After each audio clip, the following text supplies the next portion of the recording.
Hello ఓం నమ శివాయ. Welcome to Yatra vlogs. ఈరోజు వీడియో ఏంటంటే మనం జీవితంలో ఒకసారైనా చూడవలసిన 5 పుణ్యక్షేత్రాలు.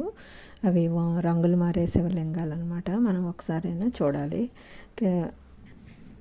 అటువంటి దాని గురించి వీడియోలో తెలుసుకుందాం అనమాట.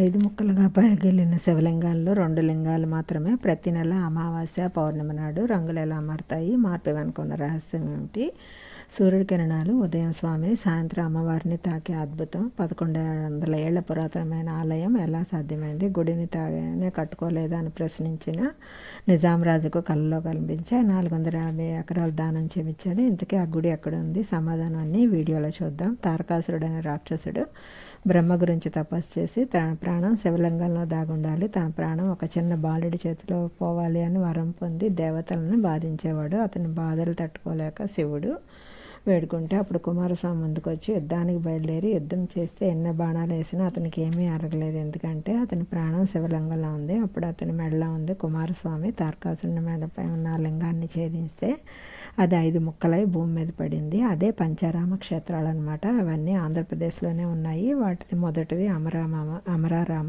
అమరావతి గుంటూరు జిల్లాలో ఉంది. ఇది ఇంద్రుడు ప్రతిష్ఠించిన అని చెప్తారు. ఇక్కడ ఉన్న విశేషం ఏమిటంటే కృష్ణానది వంపులు తిరిగి ప్రవహిస్తుంది, కానీ ఇక్కడ కొండ చుట్టూ తిరిగి ప్రవహిస్తుంది. మాఘమాసం త్రయోదశి అంటే శివరాత్రికి ముందు రోజు లింగాన్ని దర్శించుకుని పూజిస్తే, దానం చేస్తే 16 దానాలు చేసినంత పుణ్యం, కైలాస ప్రాప్తి కలుగుతుందని చెప్తారు.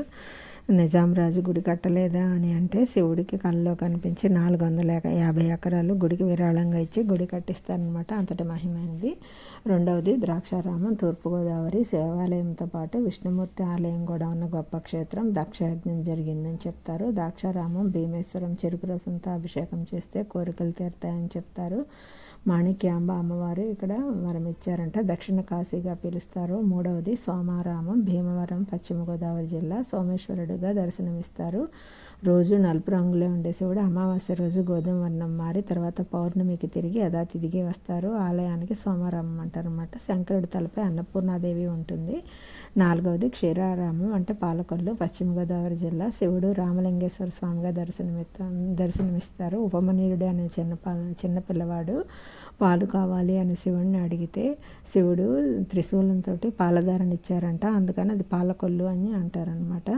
ఇది ఉపమన్యపురం అని కూడా అంటారు. ఆలయ గోపురం 123 అడుగులు 9 అంతస్తులుగా కట్టబడి ఉంటుంది. ఈశ్వరుని దర్శించుకుంటే చర్మ వ్యాధులు నయమవుతాయి అని నమ్మకం. ఐదవది కుమారారామం, సామర్లకోట, తూర్పుగోదావరి జిల్లా.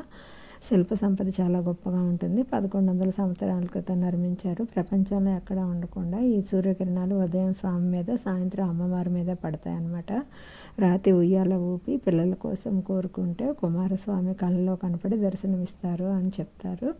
చాణక్య రాజులు ఈ ఆలయాన్ని నిర్మించారు. అందరూ ఒకసారి మనం జీవితంలో ఒకసారైనా ఈ పంచారామ క్షేత్రాలను దర్శించుకుంటే మనకి పుణ్యం వస్తుంది అని చెప్తారనమాట. ఇంతటి ప్రసిద్ధమైన, ఇంతటి చరిత్ర కలిగిన ఈ ఆలయాలన్నీ కూడా మన ఆంధ్రప్రదేశ్లోనే ఉన్నాయన్నమాట. ఈ పంచారామ క్షేత్రాలు అమరారామం, ద్రాక్షారామం, సోమారామం, క్షీరారామం, కుమారారామం అన్నీ ఆంధ్రప్రదేశ్లోనే ఉన్నాయన్నమాట. మన జీవితంలో ఒకసారైనా 5 పుణ్యక్షేత్రాలని దర్శించుకోవాలి. అలాగే రంగులు మారే శివలింగం అంటే కుమారారామంలో ఉన్నది కదా, అది కూడా మనం దర్శించుకుంటే చాలా మంచిది అనమాట. శివరాత్రి రోజు దర్శించుకుని మనం ఆ శివుని ఓం నమ శివాయ అని మంత్రం చేసుకుంటే శివుడి యొక్క అనుగ్రహం మనకు కలుగుతుంది. అందరూ కూడా ఈ పంచారామ క్షేత్రాలు ఒకసారైనా దర్శించుకోండి. శివుని అనుగ్రహం తప్పకుండా కలుగుతుంది. ఈ పంచారామ క్షేత్రాలు తెలుసు కదా, అమరారామం, ద్రాక్షారామం, సోమారామం, క్షీరారామం, కుమారారామం అనమాట. ఇవన్నీ కూడా మన ఆంధ్రప్రదేశ్లోనే ఉన్నాయి. ఈ వీడియో నచ్చినట్టయితే లైక్ చేయండి. థ్యాంక్స్ ఫర్ వాచింగ్ అండి. అందరికీ వీడియో నచ్చితే లైక్ చేయండి, కామెంట్ చేయండి, షేర్ చేయండి. Thank you.